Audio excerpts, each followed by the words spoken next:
We're at war with all types of industries that feed people negative information. Stuff, right? But the negative information creates a beautiful consumer. They don't understand when they're watching Meg Thee Stallion or listening to Drake on repeat or going to a Beyonce concert or a Taylor Swift concert, how you are being desensitized and turned into a zombie. You're falling into the algorithm. You don't need these stock images and these stock videos. Just try to promote and sell. Show people that you're involved in that community. Show them how you actually make a difference into the community. And that's what people want to see. We can compete, but give credit where credit's due. But don't come into our industry and lie to people, right? Yeah.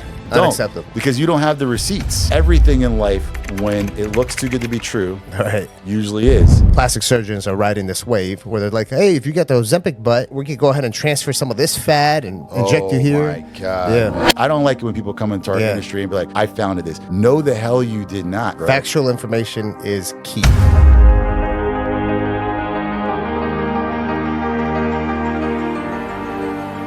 Welcome to another episode of A Healthy Point of View podcast. I'm your host, Sam Tejada, and today we have a good friend of mine who's our guest. He is a business guru, has specialties in finance and marketing.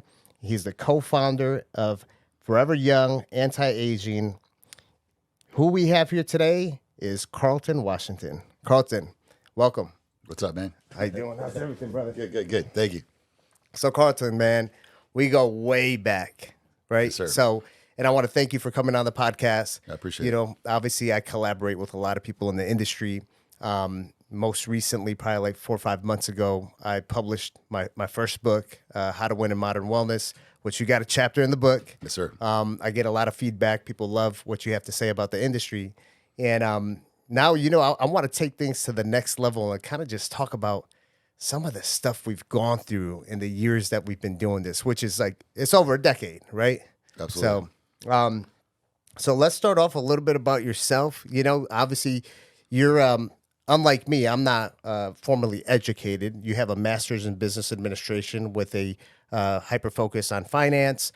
You're a marketing guru. You know, I admire how you put so much effort into marketing, which I want to talk about that because a lot of the listeners of the podcast are people that are getting in the industry, a lot of doctors, nurses, nurse practitioners, PAs. And obviously you guys have built a strong footprint with Forever Young. So tell us a little bit about yourself and how you even got into this. Cool. So yeah, I appreciate you having me. I'll try to be short and sweet. I got into this. I always tell people the same thing. I got into this business really out of desperation. I also got into this business because I believed in this business. And so I tell people I moved to South Florida because I was supporting my wife's career, and she had supported me in going to Atlanta. And it came a time where she was like, I want to go back. My family's down there. I'd like to spend time with them. And so I made her a proposition that I thought she was never going to be able to achieve. She went to the job and was like, hey, my husband says we can move back, but I need all these things. They gave it to her, to my surprise. And so I ended up in South Florida. I ended up taking a job at a place where I really didn't want to be, back in the banking center, which was a huge step back for my career. And so every day I woke up and I had to put on a suit, which anybody that knows me knows I hate suits. And so I really just wanted to cry every single morning. I was actually your neighbor. I didn't know you at the time, but I was living, you know, like 10 houses down from you. Right. And I was waking up and putting on my little suit every day and going into the bank. And so I got to a point where I just got sick of what I was doing. I had a really bad leader, which I think was like a gift from God, because she was putting so much tension and angst in me every single day that I just started to grow even more and more resentful. And so I took the time, instead of to do the work of the bank, I started doing my own work, which was talking to people who, a lot of them just happened to be in the medical field. And so it came a time one day where I woke up and I was like, I just can't do this anymore. And I had spoken to some people who were really impactful to me, who really told me how I could use my skills to get involved in a business like this, which anybody that knows like health, wellness, fitness back in the day, especially in like 2010, 2011, 12, you really had to like know somebody to get into these spaces. Right. It was like a luxury to be able to wake up and work in this business. Yep. Most people don't have that luxury. And so I had to create it. And basically taking the tips and information I was getting from these people, and then also adding to the fact that I had been a patient of hormone replacement in Atlanta, and it was so impactful and it made such a good improvement on my life that I was just like, hey, this is worth a shot. Anything that can make people feel like this, that can give lasting results, you can warranty it with your own word and look people in the eye and say, this will work, I promise you. And the fact that it still was so taboo in terms of people really having solid information and being comfortable being educated on this stuff, like being able to do that looked like an opportunity that just may work. It was like a 50% chance. Right. And I hated what I was doing so much at the time. I was like, I don't care if it has a 10% chance. I'd rather do that than show up one more day at work. And so that's really my entry into this business. Before that, like you said, I mean, my background was really in banking, insurance. The last job I'd had before coming here to South Florida was in private equity. And so this was like the furthest thing, from that. Right. But the one thing I will tell you that I learned from those roles in the banking industry was being able to sit across from people who had successful lives, who had built wealth, and understanding what the difference is between them and everybody else I was servicing, and understanding what it took to get there. And every single time almost that I encountered one of these people, unless it was a really, really good lawyer or a specialist doctor, was through self-employment. So, when it comes to your success, the master's in business administration, how much of that education actually feeds towards your success? This is stuff that I talk to a lot of other people about, entrepreneurs, successful, people, and you kind of get like mixed reviews. Yeah, I hear people sometimes they're really down on the formal education. I hear people that make jokes about MBAs now too, dime a dozen. And I think it goes back to two things. One of the things you talked about, you just kind of slid in there that you were working from 13 and that it's all about connecting the dots. And so I highlight that to say, like, I also was working from a very young age. And what I would say is that the lessons that I learned from 14 to MBA were just as crucial as the lessons learned in there. In my MBA program, it was an executive MBA. The cool thing about that, I didn't really understand at the time, is it was teaching you to be an executive. It wasn't teaching you about BS, like this is what accounting is, this is how you do accounting. Right. It was more about how to run a global 360 business so that you can understand what's going on in your marketing department, what's going on in accounting. You don't need to be the accountant. You need to know what the accountant's telling you. You need to know what marketing is telling you. You need to know what R&D is telling you. You need to know everything about your business. And that's what an executive is, a good one. And so that's what that program really taught me. And so at the time, did I understand exactly what was going into my brain? No. But they had a process that at the end, as I look at my business now, really worked because it was the advantage that we had in business. And it was the advantage we also had in this space, because you talk about this a lot. You're talking about before we got on camera how there's all these doctors and nurse practitioners and PAs that want to get into this business, right? Right. And this business is full of them, right? But what are they lacking? They're lacking business acumen. Yeah. So if I had to look back and say, did it help or not? Hell yeah, it helped a lot because did it turn you into a business genius? No, but it exposed you to just enough of each category of what a business will face, whether it's legal, whether it's IP, any of those things, enough for you to be able to kind of fight with people of equal or lesser or more knowledge. It allowed you to foot in the door. And so I would not take that away. Again, it was an executive program, which really kind of assumed that you already had a certain level of knowledge about something in business. Right. And they took professionals from there. And it also had an international component, which was really good. And so we work with the Romanian counterparts and for the last semester. So we went over there, went to school for a little bit. Romania? Yeah. And then they came over here, and then we did our project, overseas. And this was before people were using Zoom and all that kind of stuff. This is like in 2010, 2009, 2011. Okay. So it really kind of gave us an advantage. And so would I tell everybody to go get an MBA? Not necessarily. Can you learn it on your own if you're disciplined? Yes. But was it a cheat code to help for someone that, if you really believe that you're going to be competing in business, it's probably good because you're coming into rooms with people who are well armed, and you want to at least be well equipped with some information to be able to appear as if you should be present. Would you say that program, the MBA, like with the executive training, gave you more of that professional corporate layer doing business? A little bit more confidence, but I was coming from the banking, and so the banking industry was already paying top dollar for corporate training, professional training, customer service training, marketing and sales training. We were making so much money at the time in the industry that they would also, so they recognized that the more that they invested in us, the more money they made, right? We were the best bankers because they invested the most in us. And so it was a cheat code. Now, I don't think banks or companies are spending as much, I could be wrong, as they were back in that era, but I really sucked up a lot of that information. When we were going to those trainings, I mean, they would force the role play, force you into situations. And so between those situations and then all the clients that you're meeting with as a banker, it really drove that professionalism home, and it taught you how to be a chameleon and be able to talk to different people through very tough situations, sometimes very easy situations, right. but also some really bad ones. I mean, you're there when someone dies. You're there when there's a merger acquisition. You're there when they're going through their divorce.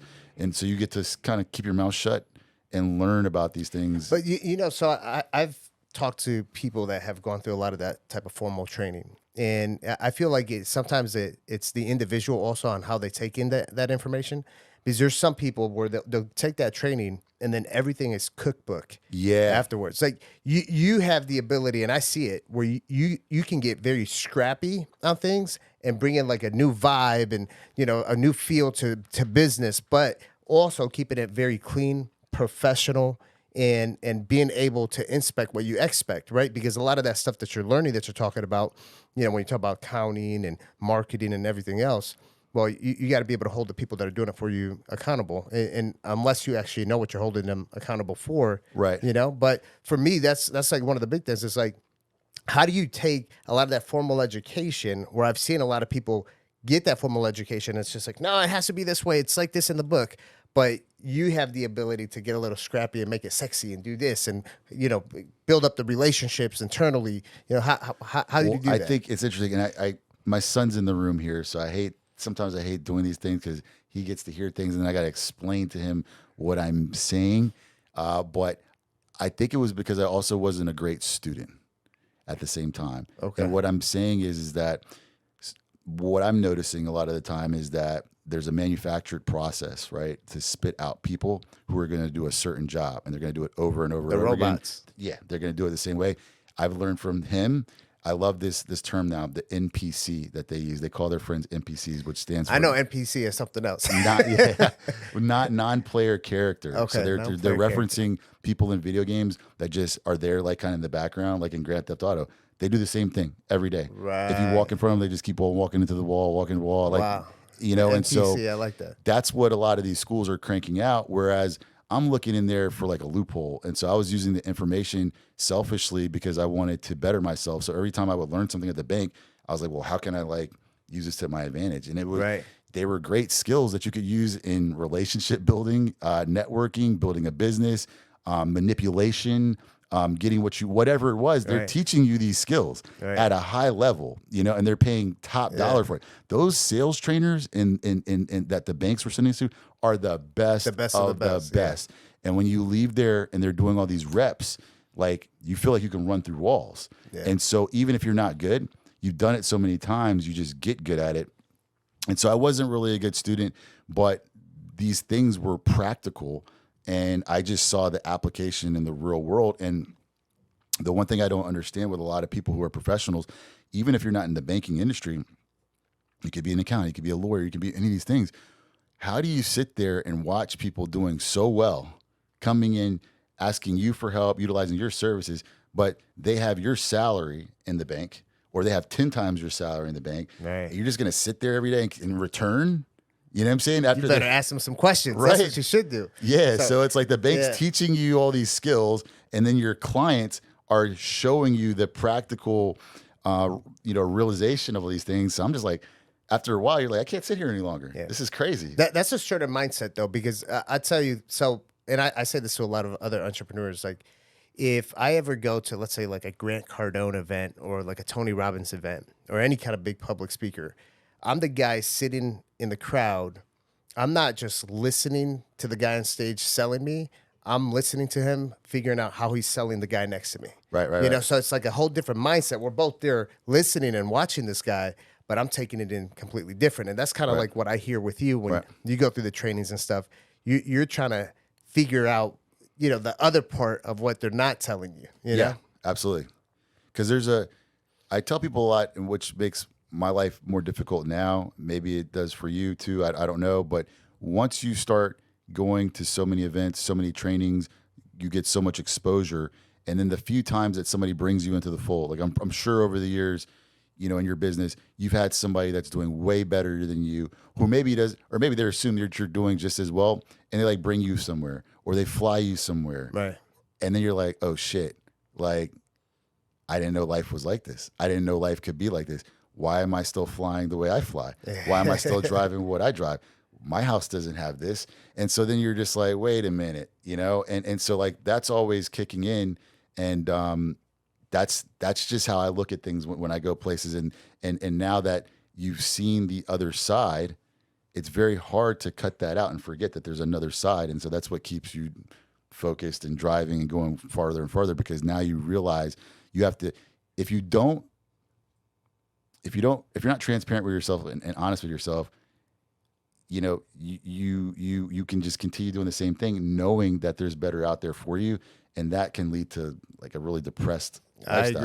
I agree. I had an event like that the other day. I flew out to Connecticut for a new grand opening. And I flew into Milford, Connecticut, or New Haven. And it was Did you fly JSX? It was this new airline that I've never heard of, a Velo or something like that. But I thought Spirit was the worst. This was the worst. It was like a refurbished plane from like the 80s or something. It was just a horrible experience, no Wi-Fi.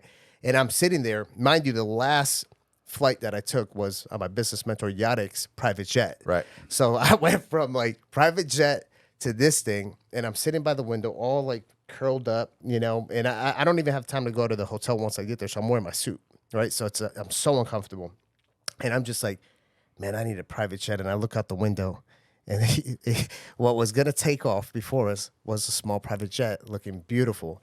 And I just got so motivated at that point. I says, you know what? It's time to level up. So that's what I'm talking about. Now, once you rode in that private jet, you'll never be the same unless you shut that part of your brain down. And so every day that you are in a situation like you are, like it happens to me sometimes, man. Sometimes I can't get the nice flight. Sometimes I have to fly on Spirit.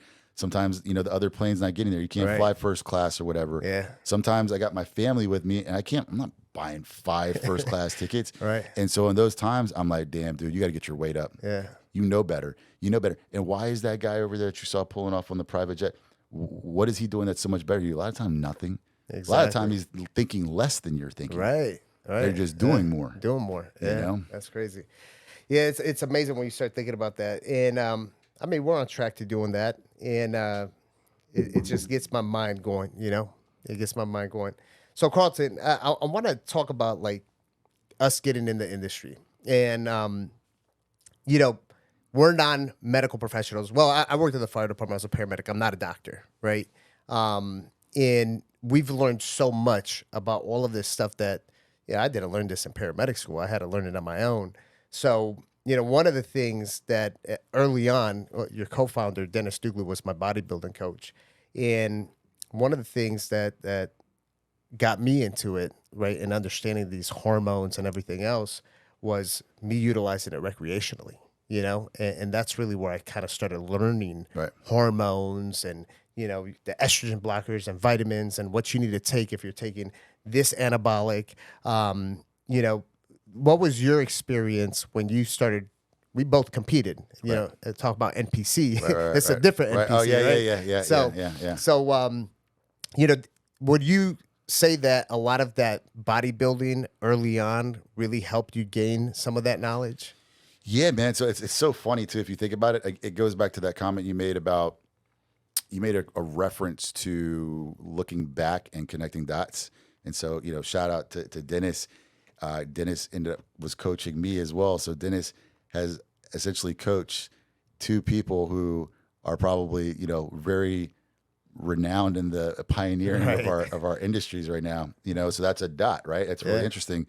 And before I came to Dennis, when I was in Atlanta, I did experiment with those compounds. I'm 44 years old, grew up obsessed with the Ronnie Colemans, the Jay Cutlers, Arnold Schwarzenegger, all over my wall was nothing but rappers and bodybuilders, ripped out of magazines. And so, but you don't have the education. You don't realize that what they're doing. You don't realize the nutritional aspects. You also don't realize the amount of insane anabolics these guys are taking. Oh yeah. And so I did experiment with some of that stuff. I'm like, hey, I want to get in shape. You talk to a guy from the gym. He's like, I know this place in Egypt. You can order direct. It comes, and they're sending you all this stuff in the mail, and then you're experimenting with this stuff. You don't know what you're doing.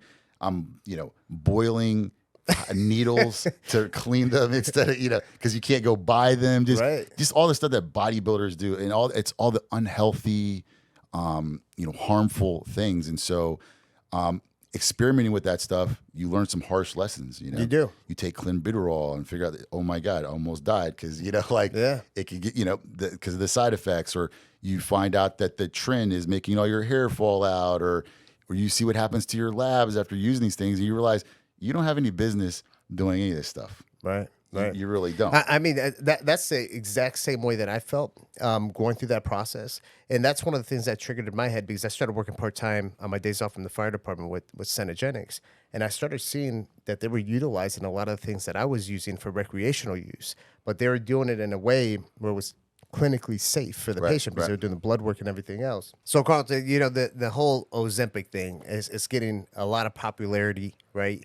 You're seeing everybody talk about it. What are you guys seeing with it? Same thing everybody's seeing. I mean, that thing kind of hit us like a storm, man. We were fundamentalists in our office, meaning we always said when people came in looking for a shot that just made you lose weight, we were like, that doesn't exist. Right. Guys, it's lifestyle, it's diet, it's exercise.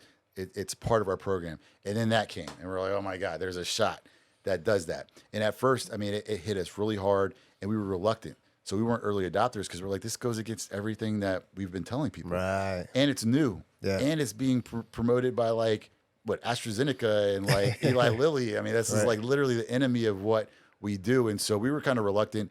We did bring it on. Our criteria for it was a little bit more strict than other people. Like, we wanted to actually make sure that they had a need for it, and they weren't just going right to the easy solution. Yep. It works, but there's also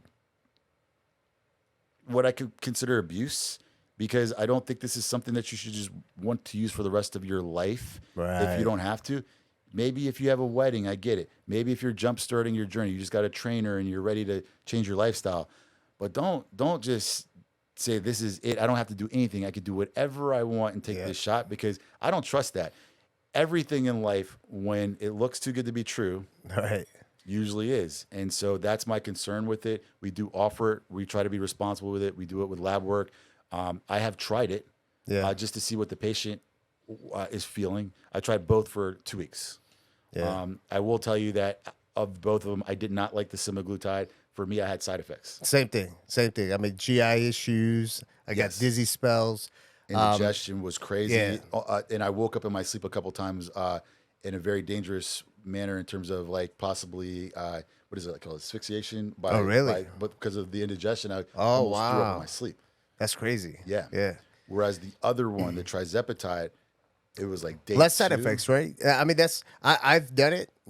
I've done it actually a couple times. I've seen tremendous success, and but the first one was horrible. Yeah. One thing that I've noticed with patients is we're putting them on digestive enzymes. We're also putting them on prebiotic and also probiotic. Got it. And then we've seen that the side effects have gone down tremendously. That's awesome, because that indigestion was no joke. And the second one, the trizepatide, it was like day 2, and I was sitting there working, and I usually eat on a schedule, so I eat like the same schedule we were eating on 10 years ago. I just boom, you're not eating on that. Hours. No, but I eat every 2 to 3 hours within. So I eat during the week. That's the only reason I'm not morbidly obese, is because I eat like that during the week. On the weekends, it's whatever. But I realized the second day, man, I was like, oh my God, bro, I'm not hungry. Right. So my you wife got to was like, force you want yourself dinner? to eat. I was like, I'm good. She was like, I just cooked all this. I was like, I'm sorry. I literally can't eat it. I just don't even care about this right now. But you have to force yourself to eat. That's the hard part, because it's just like you're not hungry, but if you don't eat, you start losing muscle and everything else. Yeah. And that's one of the things that I appreciate with what you guys do at Forever Young, and Liquivida, we do it as well too. Is it's not just here goes the drug. It's, hey, come in, let's measure you out, let's do a body composition analysis, see exactly what your baseline is. Because some of these people, they get on the drug and they're losing weight, but what kind of weight are they losing? Are they losing muscle mass? Are they losing fat? And I've seen people, that you get that as now the big thing is Ozempic butt.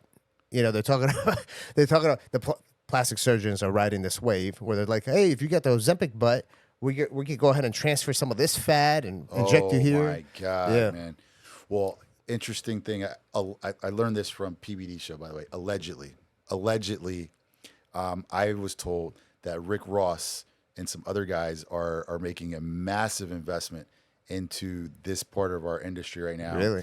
I don't know exactly all the details, but I was told that it was in the direct to consumer Ozempic, trizepatide, semaglutide sales. Like they're going online with this stuff. Really? I'm bringing that up to say that's how big it's getting. That you got rappers and people like that getting involved, but also how fast it's happening and how I do think it's going to get out of hand because of like what you just said.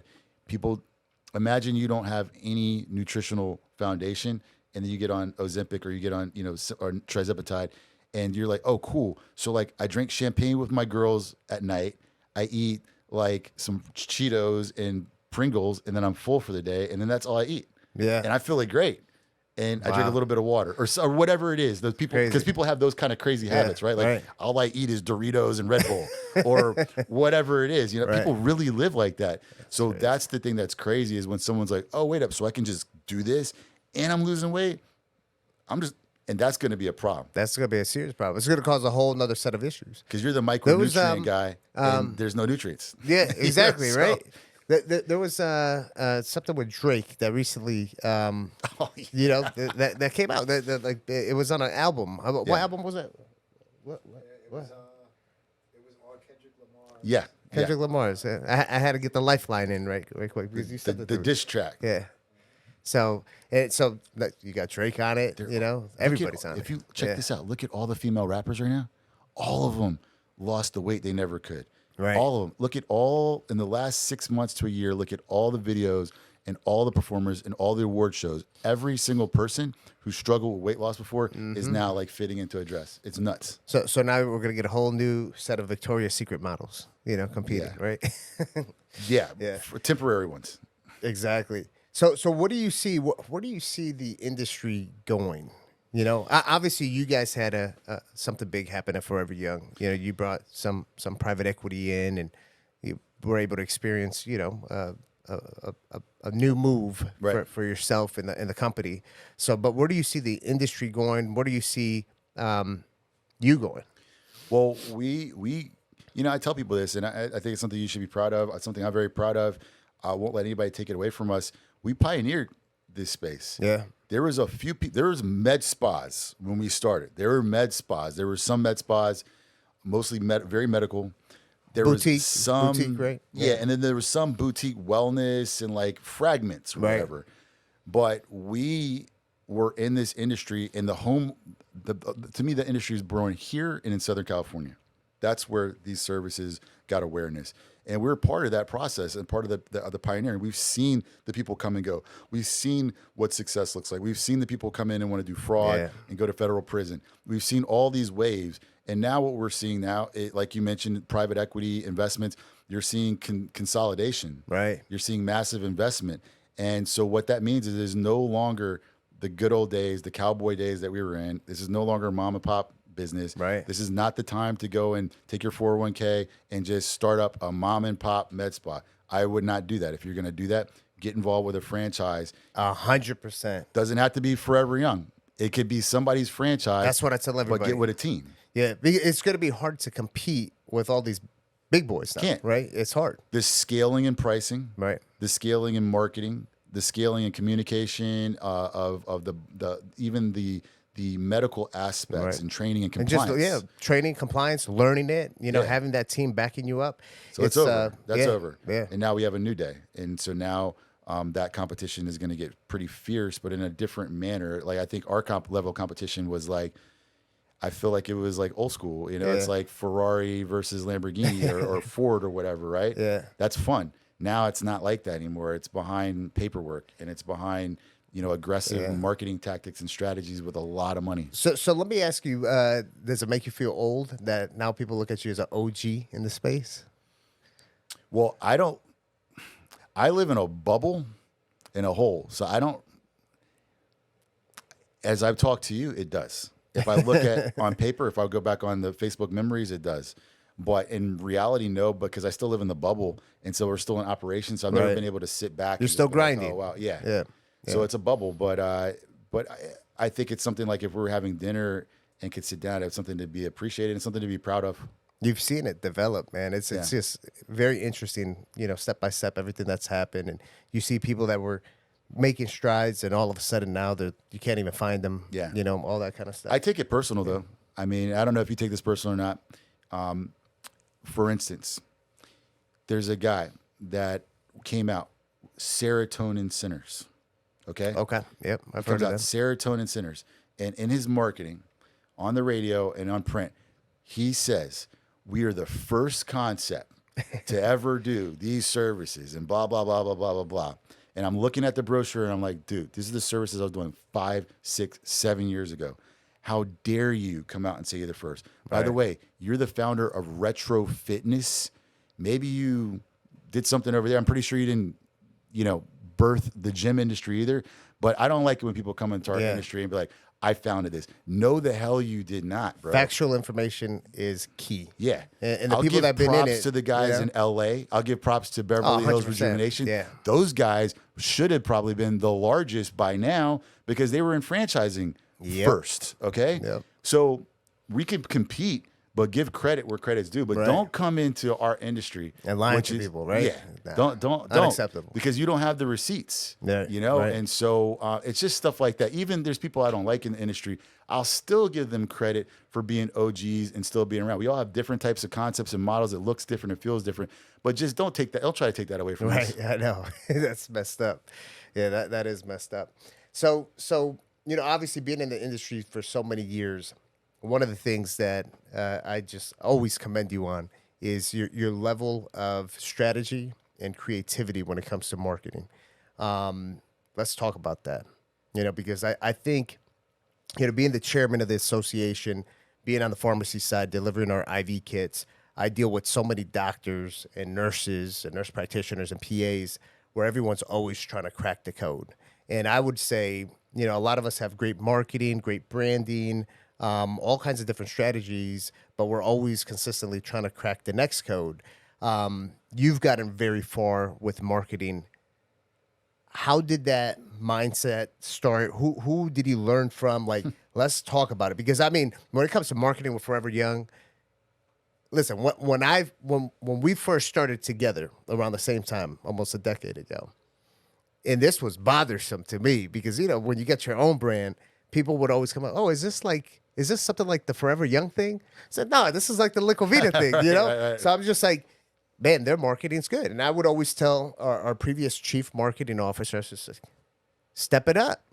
Look what Forever Young is doing. So I think it comes from the vantage point of how you get into this industry. So like even you're clinical. You're still clinical. You're still you're not a medical.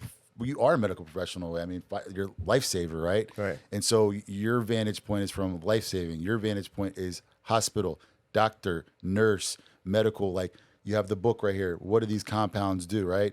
And so that's what you find a lot of time also with some of these nurse practitioners, PAs. A lot of times, for instance, PAs, nurse practitioners, I've seen them, or doctors, they will put themselves out of business by just being like so frightened, like, oh my God, I don't know, so I'm going to lose my license. And it's like, right. Dude, whoa, relax. You're not doing anything that's unethical. You're not doing anything that's going to harm a patient. You have to know what you're doing as a patient to kind of do these things. And you have to be reading and all. They're not doing that. And so they're paranoia and fear of losing my license. And, it's got to be like, this is what they taught me in medical school. Automatically, they're not focused on the number one thing. The number one thing is patient acquisition. Right. Patient acquisition. So, we were neighbors, bro. Like, and we both come from very humble, normal, middle to lower middle, maybe, upbringings. And so one of the advantages that we have because of that, and this goes back to what we were talking about before in terms of your diversity and stuff like that, is when you're dealing with people with certain backgrounds, immigrant, Black, American minority, a lot of the times we're told you have to do things better than everybody else. Right. Right? It's going to be maybe a little bit harder for you. So that was like my approach to everything was like, make all these people pay, for sleeping on us. Right. There's a chip on their shoulder. Everybody was like, you guys are going to fail. You guys are stupid. You guys have no idea what you're doing. And we didn't have any money on top of that. So it's like, what can we do here? What do we have? We got a ton of energy. I'm on all these products and services. So I'm like feeling good. I'm strong. I'm in the gym. I can use myself. My partner, he's in shape. Let's use our brains. Let's use our bodies. Let's use everything we can to get patients in the door. While meanwhile, Susie, whose dad gave her the money to open her first med spa, or the doctor who gets unlimited lending to do anything that they want in the industry, whether it's equipment, opening an office, he's going to sleep at night. Yep. Because whatever. He can even default on his loans. They'll give the doctor another loan. They don't even care. Right. We have one shot at this. And so that's the kind of energy we put into everything we did. Like, bro, this has to work. You really did. I mean, the type of marketing you guys did, I mean, till this day, you guys still do it. Big events, billboards. You had half a suit, not the full suit, right? that was a good one. It showed the abs and everything. So it's just like, it was different. It disrupted the industry, the medical industry. Yeah. It was different. And then you started seeing a lot of traditional, like allopathic medicine that were not even med spas or wellness centers, start trying to do a lot of that marketing because they saw it worked. And then a lot of them, they don't believe in it though, right? So it's really hard because they want to know how much. Like I go to a couple plastic surgeons. I went and reminds me of one really popular one in Boca. And I went there that every time I go in there, he's like, "Can you help me out? Can you help me out? Can you help me?" And I'm just like, I can't help you. You know what I'm saying? I'm not allowed to help you, first of all, and I can't help you. But they would just want to know how much. How much will it cost? Right. And I'm like, bro, it's not just about the money. Like, you kind of have to be part of this process. Yeah. If you don't want to be part of this process, if you don't believe in the process, it's not going to work for you. So I could take you and say, hey, it's $30,000 a month, but you still got to be able to convert that patient. They got to like you. They got to like your office. They got to want to come back. Yeah. You're not just, maybe it's not for you. There's a relationship component. There's a sales component, marketing component. I mean, systems and processes. There's just so much. Are you comfortable? You go to sleep early. I mean, bro, if going to sleep and feel and not feeling anxiety is actually probably hurting a lot of these people, because you need a certain level of discomfort and grind and aggression and consistency to really rile up. You got to have that attention. pain. The pain has to be there, right? Listen, even when we sell something to someone, you got to hit them with the pain points. Yeah. That's how it works. That's how you move it. And you can't do that if you don't know what the pain point is. Right. Bro, I know what it feels like to look at myself in the mirror and feel really shitty about it. I know what it feels like. I know what it feels like to be that corporate guy and you're like kind of hunched over and you don't really have a libido and you're just changing and everything's going downhill. I know that. I know what it feels like to look at your partner and then they're changing and their energy level's not the same and their face is changing in front of your face, bro. Right. Over the years. And how that can impact you, especially in a place like South Florida or especially in metropolitan areas where we've become very, very self-involved and very, very vain and very, very insecure. And you know what? The business we're in, when we're talking about health, wellness, and beauty, and you start seeing that you start to become part of that you're experiencing the problem, right? Yeah. Where now it's almost like no difference than let's say a police officer, firefighter, or a pastor at a church. You're held at a higher standard, right? So when it comes to us, the professionals in this health, wellness, and beauty industry, we're held to that higher standard. We can't just go and have a gut hanging over our belt, right? It's not a good look. Bro, but some people don't even understand that, dude. I have people in the business now that think they're doing great, but I'm like, dude, you're not doing great. You're not inspiring anything. Right. And that's okay, fine. If you're fine with it, fine. But if you're not, if your business isn't doing well and you're in our industry, it's something you got to pay attention to. Yeah. And it's important. Like I've had times where I've had to go to the hospital. I was, it could have been for a family member. and people see my truck in the hospital, and they're like, why are you there? Why are you at the hospital? What's going on? Oh, you wow. know? And you're like, damn, dude, it's like that. Like, Yeah. people want to know, bro. Like, if something happens to me or you, Yeah. they're gonna be like, what happened? What happened? Well, know? listen, when Dr. Willix passed away, he was 80, right? He passed away, while he was meditating. Who knows what happened? Yeah. He was a shaman too. So when they say that, technically you like crossed over to the other side. Right. So they found him in his office, right before there was a patient waiting in the lobby, and he typically meditates before seeing his patients. And they found him in his chair. He had his new calm thing on that he usually uses for meditating. He was still in the position of meditating. He's gone. Yeah, That's amazing, though. Going to that, he treated some of the most affluent people on the globe. Ex-heart surgeon.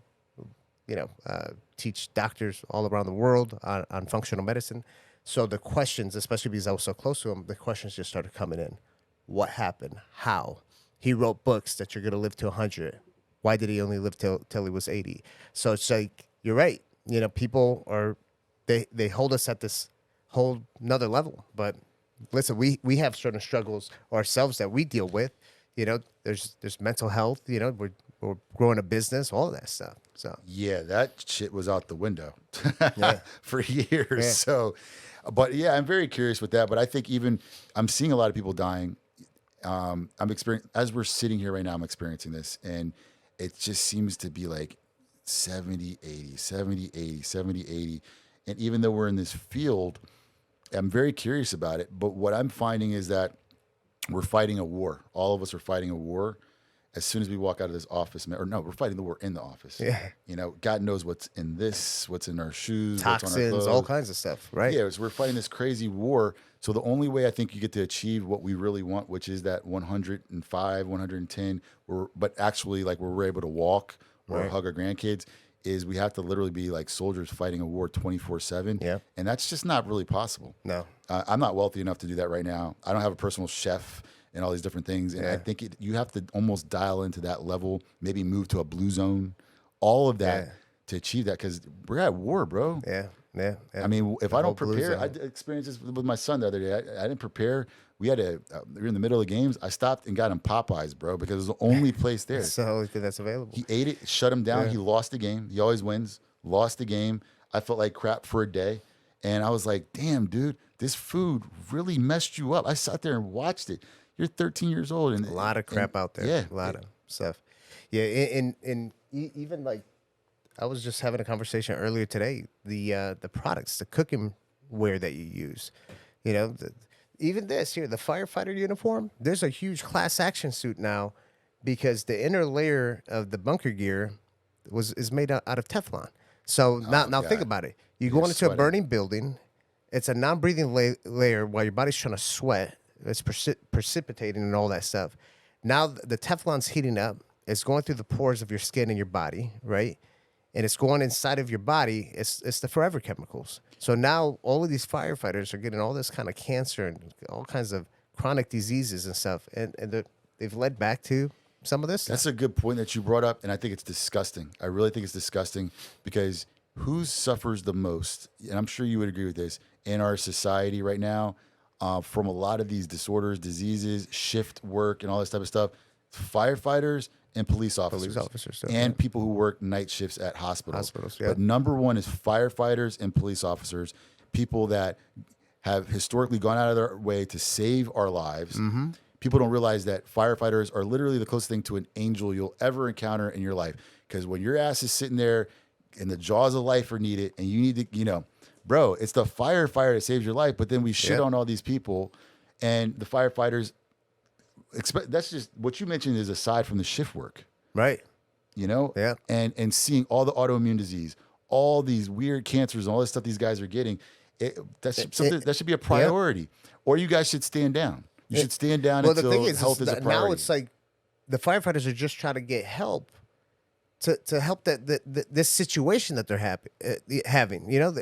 So they're trying to get assistance, some medical treatment, a little bit more research for the blood work or whatever treatments are, and they're having difficulties getting grants and stuff to support them based off of the equipment. The other thing was the foam that they spray on the fire, like the chemical fires, that puts a layer and blocks off oxygen. That foam that we would always train with, people put it on their skin and everything else.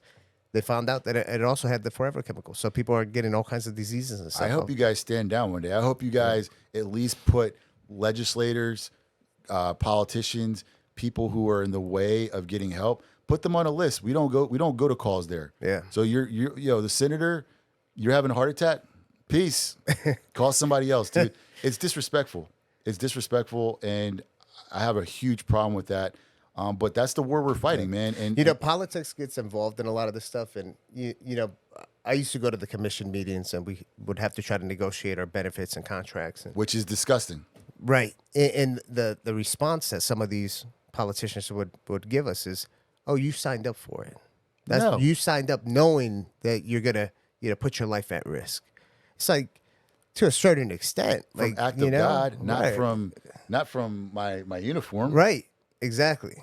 It's messed up. It's man. ridiculous, Yeah. man. And there's solves for it. Even the shift work. Yeah, we need people at night, but there's a focus. And that's the cool thing about our industry that I tell people, and I realize, God forbid, we were battling it out and because we had the best law firms in town, or we were the best plumbers or the best electricians. What would we be doing? We'd be making money hand over fist, killing it in plumbing. Right. But we would have never taken a day off to go do blood work. Right. We would never be able to get an IV after a night of partying or something. We would never even know about what the hell is going on in our body. We would just be killing it at plumbing, or killing it at law. And so we actually are really spoiled because we get to, I don't know about you, bro. I do my labs like every 2 weeks, bro. Oh, wow. That's how paranoid I am. I'm constantly thinning out my blood, looking at my numbers, seeing what I'm taking that's messing me up or that's benefiting me, because working in this space makes me paranoid too. And that's the thing. Dr. Willix or anybody like that, probably there was some kind of indicator, maybe in the most recent blood work, that might have been Right. Yeah. the life or death thing, And so people don't realize, cancer may not show up on your physical, Right. but 2 months, you go do that same lab work, boom, maybe it's there. Yeah. And so we got to start looking at ourselves like machines, bro, and that are fighting a war against these people who don't care about us, And listen, bro. the toxins is huge. That's actually, Dr. Christopher Davis, our chief medical officer, that's his niche now. And we have a test that we use that's based out of Germany. I think I told you about this when we were out to dinner. Tests over 900 different toxins, right? But then it'll show what gene it's connected to and if it's turning on or off that gene expression, which, if it has that, then, it can potentially create disease and chronic illness and everything else. So my goal is to try to bring it to people like firefighters, cops, even like the police officers. I got a buddy of mine, actually, him, David Lara, ballistic guy. Yeah. He talks about it publicly. He's always at the shooting range with the cops. Lead levels out the roof. Really bad toxin. Causes neurological dysfunction and everything else. So just imagine the amount of police officers that are out there training, shooting their guns at the range, that are breathing in all this lead, and now they don't even know anything about chelation or anything like that. Yeah, this is a problem. My uncle, man, he went into dementia. I mean, hardcore. He went from being badass cop, retired early, very beautiful young wife, sons. I mean, this guy was the man. And then he got another gig, like a really cushy gig after his retirement. And then all of a sudden, this guy's like 60 years old, man, 60, 61. Boom. Massive dementia to the point now that he's a young guy and can't function. That's crazy. At all. He's in like assisted living. And so, and I talked to his son, who's my cousin, about it. Like, what do you think it is? He's like, it's the job, man. It's the job. I bet. And all these cops, bro, I can name so many of them, all these cops and firefighters with these weird diseases, man. And it's work related. Yep. And it needs to be talked about. It's disgusting because, again, these are the people, when you want them to come save your ass, you want them. You want them You don't there. want to take care of them. Yeah. So we're fortunate because we have access, right? Right. Because of our businesses and stuff. So switch up the topic a little bit. In business, what is the biggest struggle? What's the hardest thing you've experienced, being an owner of a wellness center, med spa? Financial hardship. Financial hardship is the worst. Financial hardship, because all of the struggles can be solved many a times with finance. But if you or have limited means, it makes it that much tougher. Like And being so, bootstrapped. yeah. Yeah. So I always tell people, I put in, I had like 30,000, and my partner and I had started the business with like 75,000. This is a business that typically people start with 700,000. Right. And so going through that, you're not anticipating the competitor that may be larger and hitting you with legal. You're not anticipating that people don't want to see you be successful, so they're sending in all types of undercover inspections and this and that, and you're getting hit with these things all at the same time while your account is going down and down and down, because it takes a while to build a foundation for your business. So making it through those times was the most difficult thing, because you have something that works, that you're willing to do anything to make it work. No one believes in you yet because you haven't had proof of concept. Right. And so you want to make it work, but no one's going to give you anything. Yeah. And so you have to go through the realization that I'm going to have to do this by myself. I'm going to have to, you talked about mental health. I mean, bro, I can't even afford it. I can't take off time to see a therapist and can't afford one. So you're just going to have to do everything. You got to figure it out. Kind of just push through it, right? Yeah. Yeah. And that's a time that people have to ask themselves, are you capable of doing that? What are you going to draw upon to pull through this time that I can't describe how difficult it is? It can feel like something's dying. It feels like somebody's dying, because that's your baby, and your resources are going to determine how far you can get. That's the truth. That's the truth. Now, you mentioned one thing about starting off and competitors, sending inspectors and all that other stuff. It's funny you bring that up. So I had a young lady who has a wellness center med spa. I believe it's in Las Vegas. And she hit me up. She says, got inspected. I keep on getting inspected. And, the inspectors tell me that it's potentially my competitors, but it creates this big headache. I got to actually respond to everything, yada, yada, yada. And I told her, I know what that's like, especially the first few years in business. I used to have inspectors come. I had inspectors come after me for like practicing medicine without a license, while I had a doctor there. I have a paramedic license. So let's talk a little bit about that, because obviously we have a lot of medical practitioners listening on the podcast. They got to be ready for that. Absolutely. And how do you handle that situation? So anybody that's listening to this, first of all, if it's happening to you, that's a good thing. You're doing something right. Right. You're causing a buzz or something, right? Yeah. If you can't relate to what we're talking about, you're not doing any numbers. Right. You're not impacting anybody's business. So that's first and foremost. So then if you are doing numbers, then know that it is coming. And when it comes, that's fine, because what this is doing is actually, it's thickening the callus of your business. It's thickening your resolve, and it's giving you more practical experience. So do everything right. And this is a very hard commitment. I am not a compliance-oriented person. My wife is a compliance executive. I don't do anything right when it comes to compliance. Hardly ever. I can't color in the lines. You learn from it. Right. And so, but what I would tell people is that's the lesson I learned. You start a business like this, do it the right way. Yeah. Follow the rules and tout those things. And so when the inspector comes in, I'm never coming in like, oh my God. I'm like, hey, how can I help you? It's right this way. Right. Thank you. Oh, my bad. There's something expired. I didn't know. I'll get on the staff. Will you give me some time to rectify this? Yes, I apologize. I want to invite you to come back and make sure it's okay. It doesn't have to be a stressful event unless you're doing something egregious. Right. Unless they open that refrigerator and you got some crazy stuff going on in there. You're doing stuff that's egregious. Yeah, you're going to not only get fined, it's going to be public information, and you might get even worse. It could be, some type of legal situation. I agree. Yep. You said it exactly how I would say it. Staffing. It ain't the easiest in this industry. It's changed a lot. Right? So for me, it's always been a big struggle finding good quality staff. And especially the medical practitioners. The medical practitioners, it's like, I call it the unicorn practitioner, where you got to find someone who understands like the functional medicine side, peptides, hormones, everything else, but then also the medical aesthetics. They don't teach any of that in medical school. Right. So how bad of a struggle was that being a business owner? Because a lot of people that own med spas and stuff, they're the medical practitioner themselves, so they don't have to really experience what us as the business owners have to experience, because we got to hire them. Yeah. So we've gone through the same issue.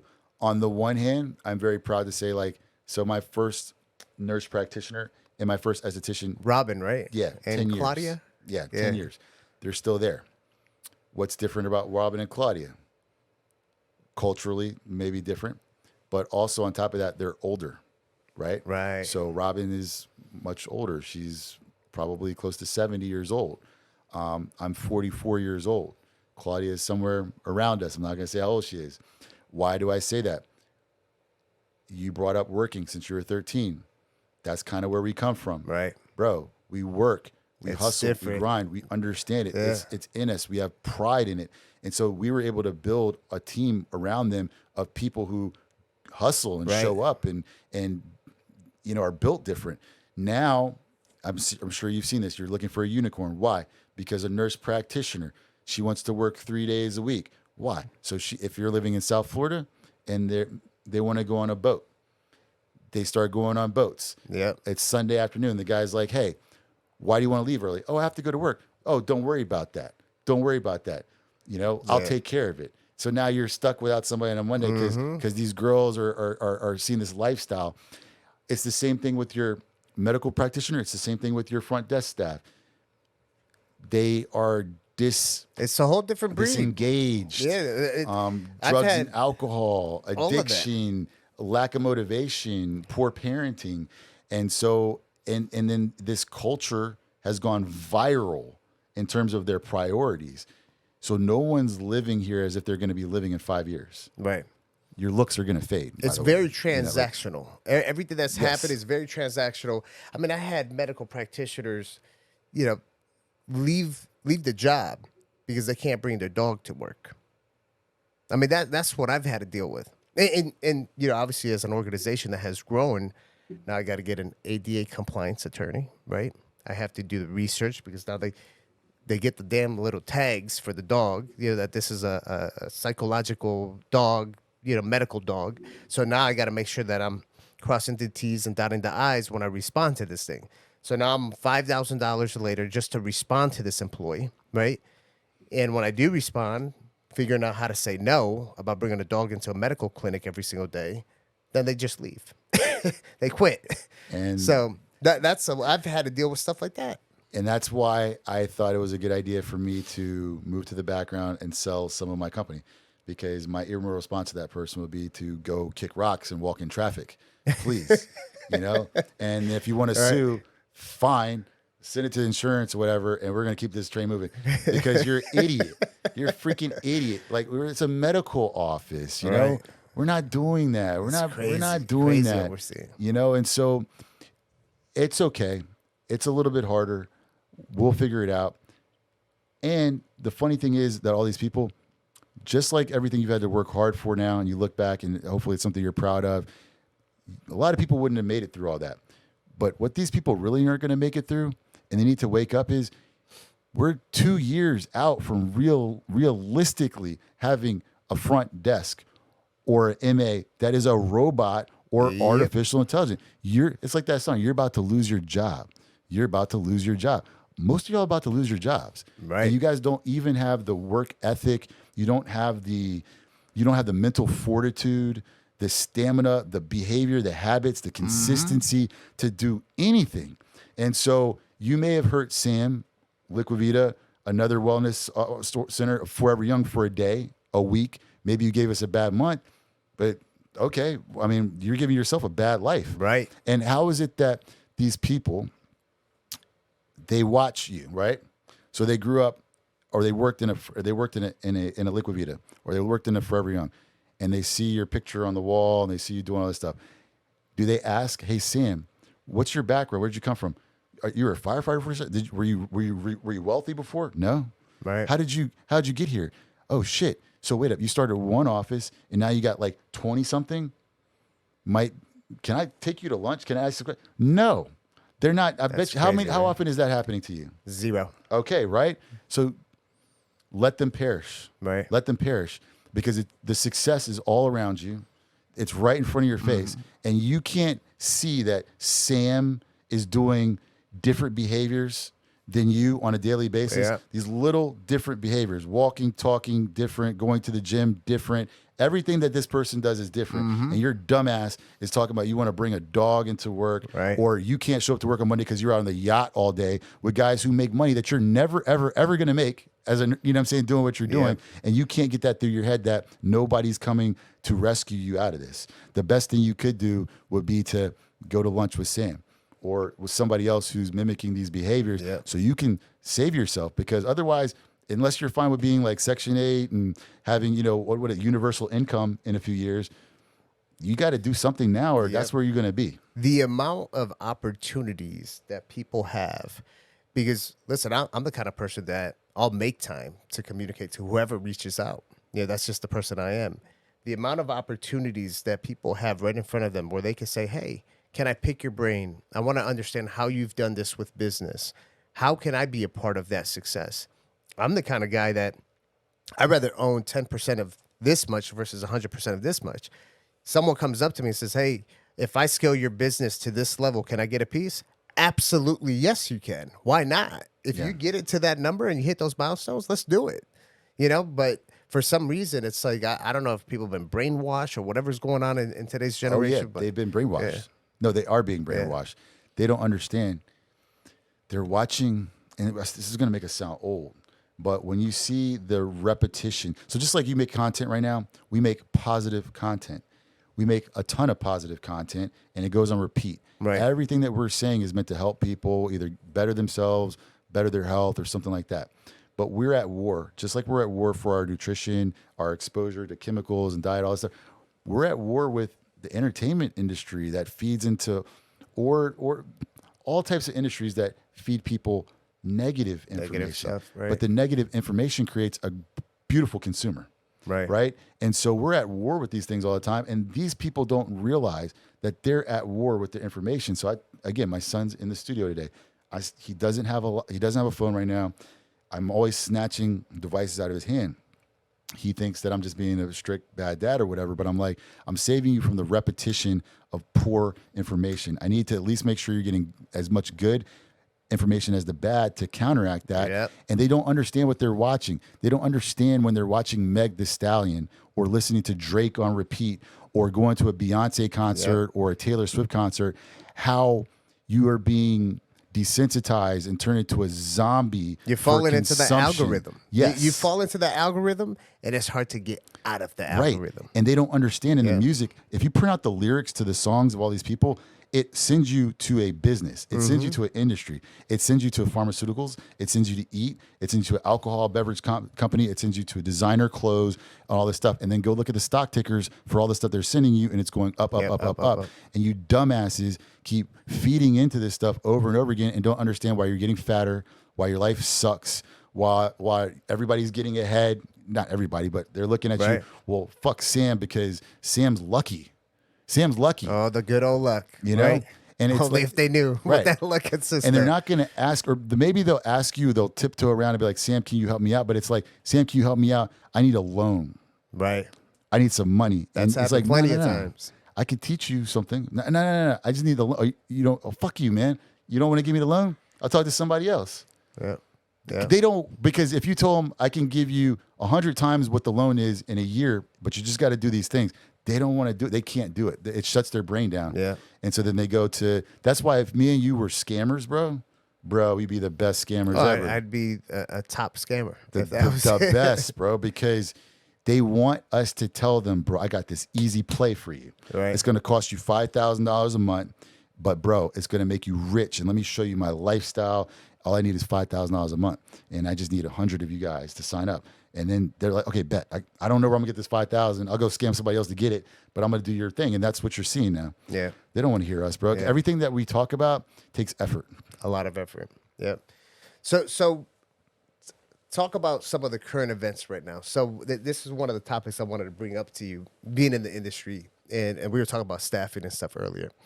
The FTC, they passed a new rule, right, that non-competes are non-valid. I want to hear Carlton Washington's opinion on that. Well, I'll go back to the fact that we did just transact. I sold, interest in my company. So it wasn't as shocking to me as an operator as it would have been last year. I think that it's probably going to be disruptive. And I guess it's hard because you're going to have to rely on people's character. I think it'll also cause people to up their game with the way they treat people probably as well. So there's probably some pros. And I'm thinking about employee. I'm not even thinking about a deal like yours. Right? That's crazy. So if I'm working at Apple and you don't want me to go to Samsung, bro, I mean, I don't know. I mean, they're kind of doing, that Samsung's got a nice cafeteria over there and their execs get a nice Audi. And I mean, where's my Audi at, bro? I just saw that, your salary is public information. You just made, $100 million this year, sir. I mean, I like to make a little bit. We just did well. I just saw the earnings call. Maybe people are going to have to split up some equity. But the other thing it's going to do is, again, people don't understand this. It's not going to be that big of a deal because you guys are about to lose your jobs anyway. AI. Yeah, you're losing your job anyway. Accountants, lawyers, anybody processing information, anybody that's doing data analysis, anybody that's doing presentations, spreadsheets, charts, easy labor, food, you're about to lose your job. Let me tell you something. Don't worry about the non-competes. About the losing the job, you're absolutely right. And as a matter of fact, I've always been bring jobs here to America, right? Let's have U.S.-based jobs. I got a team of about, we call them global operators, of 10 people in Pakistan. Got another handful in Colombia. Got a few in Thailand. And I'll be honest with you, a lot of those people, and my team will attest to it, they work harder than the team members we have here in the United States. Yeah. English is fantastic. You got people with master's degrees that have studied abroad, that they're in those countries just because they can't leave, right? And I'm dealing with that in real time right now, but my person from Pakistan is in our office, and she has work ethic like no one else. Unbelievable. Yeah. So, and guess what? I'm getting it for a fraction of the price, right? And they're working hard, and I'd rather just pay them good for whatever it is for them over there, right? Maintain them, treat them right. Because listen, the what I'm seeing here is it's a catastrophe. Yes, it is a catastrophe. There's no way to put a positive spin on it. There's no way to ignore it. And I used to be like a really big pro for the people, pro labor. I thought I never would have thought 10 years that I would be promoting robots and AI taking jobs. But now I'm 44 years old. I have a family of my own. I've paid my dues, and you can't save everybody. And these people, they don't want to be saved. Mm-hmm. They don't want to be saved. They don't. So they just want everything given to them. Yeah. And listen, I have Sana, who's our project manager in Pakistan, and I'm giving her a shout out here because I think she deserves it. And she's building up the team there. And I'll be honest with you, I'm going to keep on building that team out there. And when I find other business owners like yourself, I share the information because I think we all will benefit from it. And these people, they work hard.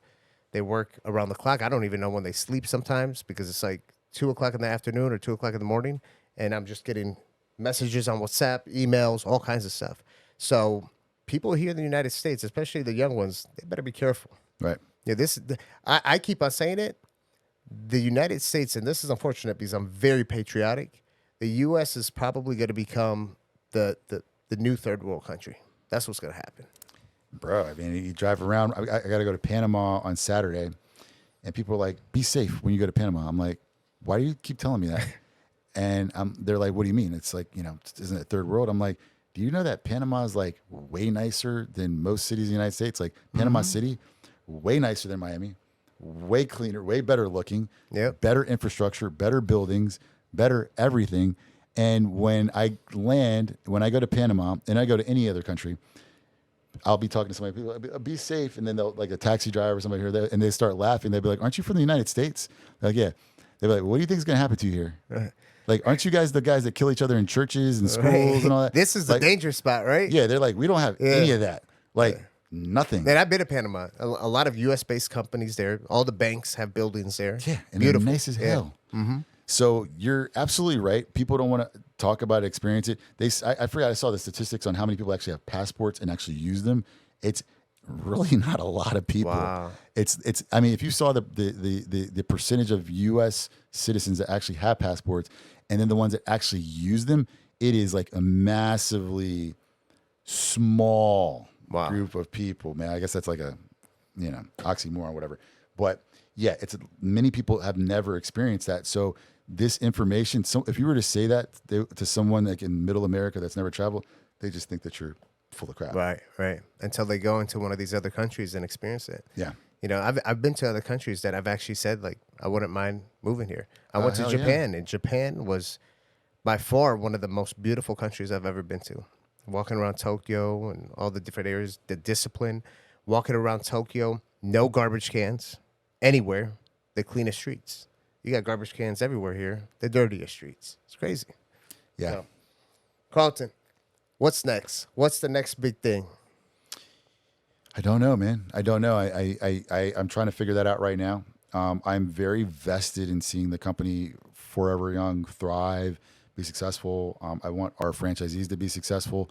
At the same time, though, we evolve as people.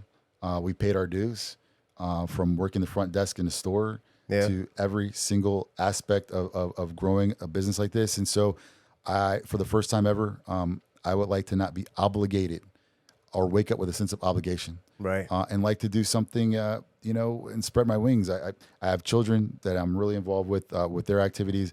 I would like them to be a part of my life. I see so many people like us not being a part of their children's lives, or so many successful people, even like, for instance, my kids' travel teams or whatever. I see a lot of time ultra wealthy people or wealthy people, a lot of time they're not there with their kids throughout these processes. Wow. Somebody, the nanny's taking them there or whatever. I would like to not do that. And I would like to make money again. The way I came into Forever Young was I wanted to do something that I could stand behind that would help people. And so I want to help people with the things that I've learned, for people who want to listen, which seems to be few and far. Right. And so I think right now I'm looking at really kind of helping people with their businesses, helping people get into business, get into the business of franchising, possibly franchising their businesses, and giving people who want to not be the NPC, who want to not be the person that's on universal income because they just have no skills and didn't see it coming. I want to help the people who will survive this, who will be in ownership, who will thrive. I want to help those people. And so I'm trying to formulate a way to do that right now. And then I want to do I always want to do a product. And I don't know what that product is yet, but that's the one thing I think you and I could agree on. It's much different to do a product. Yeah. It's not easy, but I think it's a lot easier than what we've done. Yeah, with all the staffing, operations, and everything else, it's different. Like walking behind the scenes, a warehouse full of products and service, of products that we ship put it online, and they just put the order in and ship it out. Yeah. Now, listen, the distribution side of Liquivida on the pharmacy side, a heck of a lot easier than the franchises and the operations. It's actually our biggest revenue stream, the distribution side. And it's one of those things that I wake up in the morning and I was like, oh, look at all these orders that came in. Made money while I was sleeping. Bro, that's amazing. Right. That's amazing, and it's real. And I think it's the same barrier to entry. Takes some work. I always tell people, sitting for a few days or a week in a Starbucks can create you $1 million company, and it's the same amount of time that it takes to create $1 billion company. Yeah. And even saying that to you, I still am not in a zone of discipline right now to sit my ass back down in that Starbucks and go create again.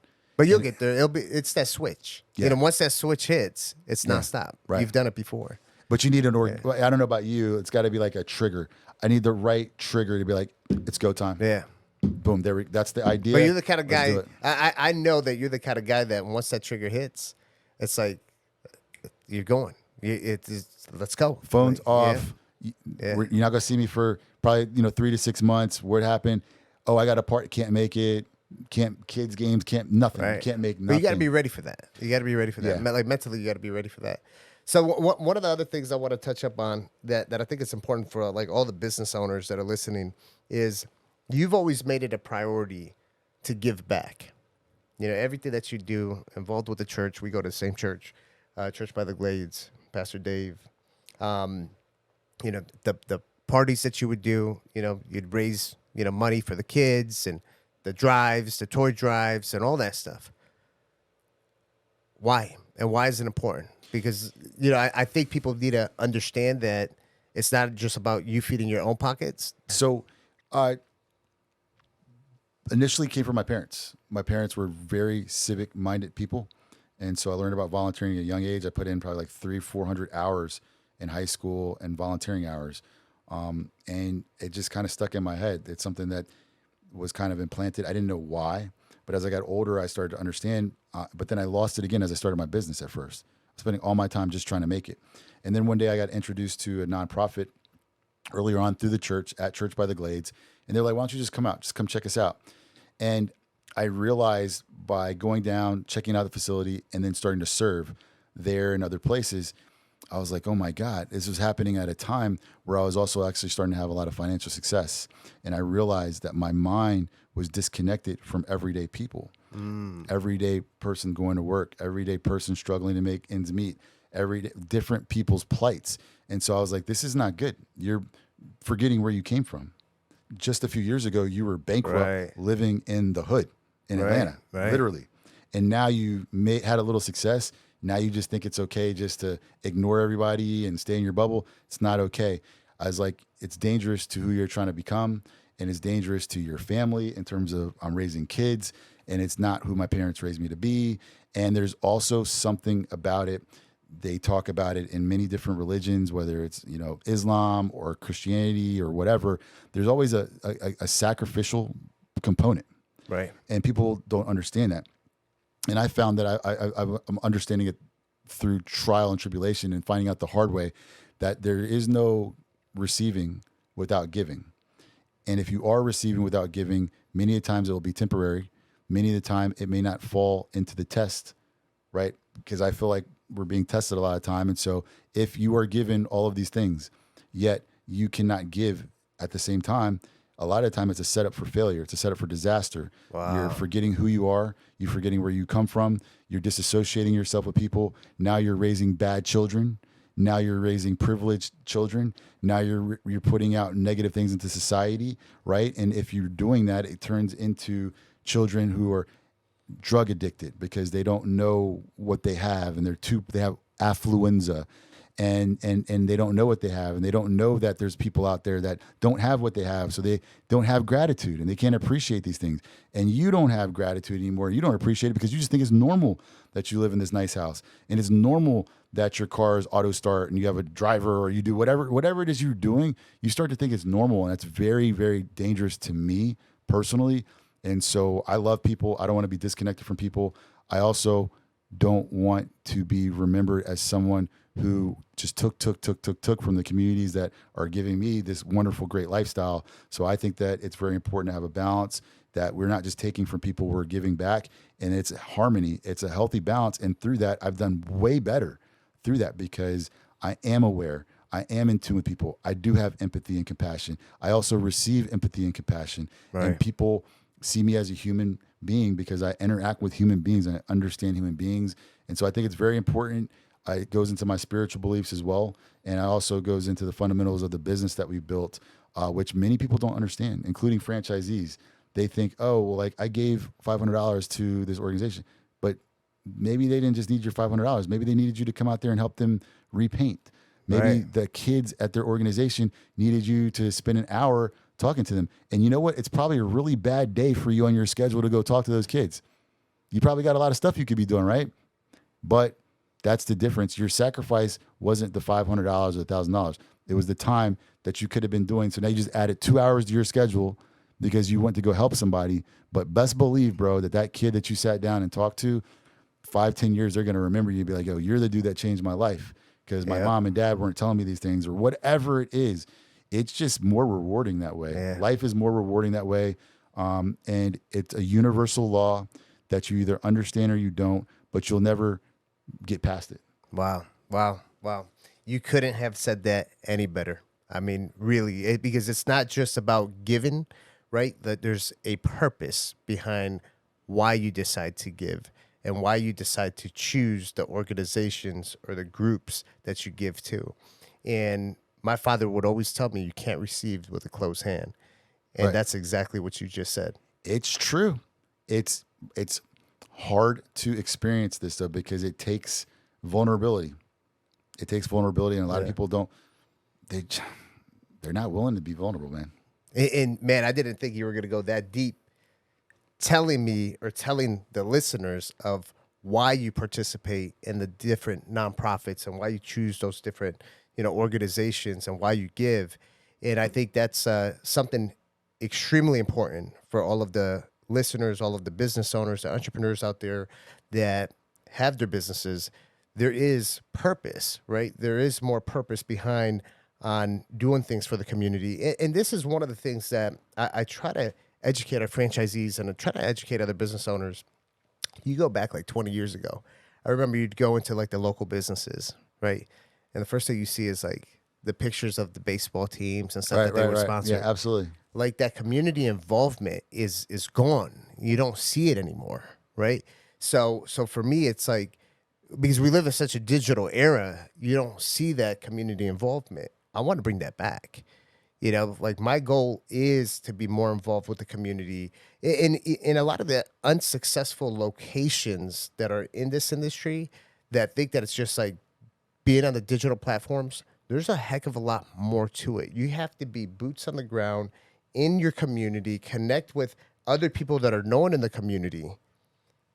And yes, you can get the content of you being involved in the community, but that's the content you need. You don't need these stock images and these stock videos, just try to promote and sell. Show people that you're involved in that community. Show them how you actually make a difference into the community. And that's what people want to see. Absolutely. Absolutely. But hey, like everything, fine. Let people struggle with that. Don't do it. Don't do it. That's fine. We'll do it. Yeah. Make it easier for us. Yeah, right? man. So, Carlton, pleasure having you on the podcast. Where can people find you? Cool. Well, I appreciate you having me here. One thing I'll leave you guys with before I do that is a lot of the stuff that we're talking about today. And by the way, I think we need to do a part 2. Oh, we will. But what we're talking about here is the evolution of personal growth and business in an emerging industry, pioneering this emerging industry, and really going from A to Z in a 10-year time frame. I will tell people that this is a big deal if you look into our industry that we're doing this right now. If you watch movies like, ever seen the movie Mr. Glass, Samuel Jackson? And Mr. Glass talks about in every story, you need heroes and you need villains, right? And so in order to make his story and his world complete, he needs a villain. And so I wouldn't have done this 5 years ago. Right. I wanted to kill everybody in our industry. Not literally per se, but that was the energy and the mindset of the competition. It is you want to do it better than everybody. You want to grow faster than everybody. You want to do it at all costs, and you want to destroy and take market share. Like that's my mentality in business. And now that we're sitting here 10 years from the start of what we've done, there's a lot of personal growth and development here. I do not look at being here as a threatening situation in our business, because anybody who knows who we are, like, bro, like we're competitors in this rapidly growing wellness and aesthetic space. And I think it's a testament to say like where we've made it to in this space, because both of us are starting out in South Florida, literally in the same neighborhood. Ground zero. This guy lived 10 doors down from me, have gone through some hardship, have gone through some conflict, have gone through some ups and downs, and are now sitting here as a testament not only to this industry, not only to our work ethic, but also to personal growth and development, and being able to sit in a room peacefully and discuss these things without it being a threat to one another's business. And I think that's a really big deal. And I think it says a lot about where we've come from. And I think you guys should check that out, because Liquivida and Forever Young are probably 2 of maybe 5 brands that are out there, and we're on the forefront of the space. Right. I monitor all of our competition. I monitor the whole United States, and there's only a few brands out there that are doing this. One of those, and to say something positive, one of the brands I really like that's doing aesthetics, they're not doing wellness, is Laserway. I really like them. I like that somebody over there is looking to grow. That's They're awesome. huge. Their marketing is new. It's fresh. And I always like to say, like, it's okay. Like those are the kind of competitors that I want to have. And, having a villain or hero, however you want to see yourself, a lot of time can propel you to a greater level of success, because if there's nobody out there to compete, it's no fun. Yeah. If you don't have somebody that's maybe on your down week, you're like, shit, this guy's creating content again. You know what I'm saying? Yeah. Shit, this guy's offering the product. We were just going to drop the product. Beat us to it, whatever it is. These things can motivate you after a while. And I think it just says a lot that we're sitting here and it's not detrimental to anybody's and business. the thing is with what you're saying there, man, and I resonate with it 100%. is we've gotten so far into this industry that you got a lot of these people just coming in. It's like the Wild Wild West, and they're doing cutting corners, doing all kinds of crazy stuff. And we're at a stage in this industry where it's like we got to protect it also, right? We got to look at each other, the people that are leading the industry, and let's talk about let's win together, right? Yeah. Because other people are out there just trying to do their little random thing that doesn't really go with what our vision was from the start. Right. And it's hard to be out here and talk the same language and then be at each other's throats, right? Because at the end of the day, if we actually want to make that change in healthcare and everything else, we got to create that one strong voice. And you see it in all these other industries, they do it. Absolutely. Big pharma, all this other stuff, they do it. Right. So it's up to us to lead the way. Right. We're here, we're at the top, right? And we can get to the next mountain, and bring other people with us. You got to put some spect on my name. Yeah, exactly. But yeah, man, thanks again for having me. In terms of finding me, Carlton Washington, Carlton Washington. I'm on LinkedIn. I use that as my business card. I really communicate greatly through Instagram. So it's Carlton_Washington at Instagram. The company website is Forever Young with the number 4, foreveryoung.com. And like Sam said, looking to do some new things in the space, looking to get out there, help people grow businesses, grow franchises, make less mistakes, come up with solutions, and want to work with people who want to work. If you don't want to work, don't reach out. And we will have a part 2 topic. Is there anything that you want to talk about in part 2? I want to do something fun and controversial. I really want to come at some people. We're going to have like a wellness and aesthetic diss album. And we'll do that with Sam. I want to find people who are doing things wrong, people who have wronged us on our way to success. I like to talk about these things. I think people need to account for these things, hear our stories. And current events are always fun. So, and I think it's May 2024. I think we're going to have a hell of a lot of current events to talk to in the next 10 months. Oh yeah. Probably things that we absolutely mark the date now. By the next time, let's just say we get together in 2 months, I'm pretty sure we'll be shocked about what we can talk about. Oh yeah. So Carlton, you got my word. We're going to do it, part 2. And that'll be a very, very fun one. Awesome. Thanks for tuning in on A Healthy Point of View podcast. Again, this is Sam, your host. Make sure you like, subscribe, tap, share, do all the fun stuff, and see us on the next one.